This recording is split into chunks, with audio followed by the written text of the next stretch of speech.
Hi everyone, welcome back. Today, I'm excited to introduce a special guest joining us, Ms. Vrinda. She's a huge inspiration in the world of medicine with the drive to improve society. Her dedication to her field is admirable, and I can't wait to learn from her experiences. Doctor, could you start by introducing yourself and touching on some difficulties you faced in your field as a woman of color? Sure. I'm Vrinda Kumar, and I'm a general pediatrician, and I work out in Aurora, Illinois. So I've been out of residency now for about 16 years. Um, and yeah, I mean, I've had quite the journey. Experienced a lot. I think being a woman of color in medicine has its pros and cons.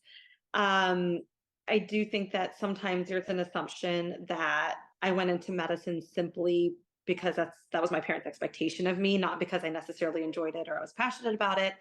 Um, and my mom's a physician too, and so I think there's an assumption too that I did it just because she's a doctor, and it was just sort of my expected path, which isn't correct. I think my mom actually tried to talk me out of it a little bit, but I followed it because it was what I wanted to do, and I love it, and I still love it.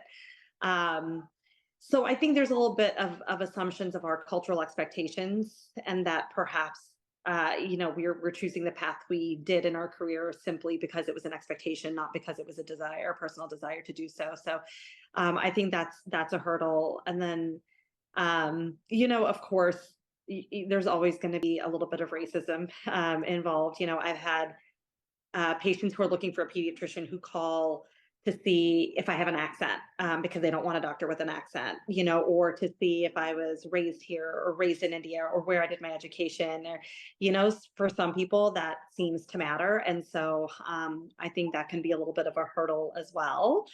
But I think there's some benefits too, right? Because a lot of minorities tend to relate to other minorities. People of color tend to relate really well to other people of color. And of course, from a cultural standpoint, Indian people tend to relate more to other Indians. So for my minority patients, my patients of color, and my Indian patients, I think there is a relatability there that they may not be able to find with with somebody who wasn't of color.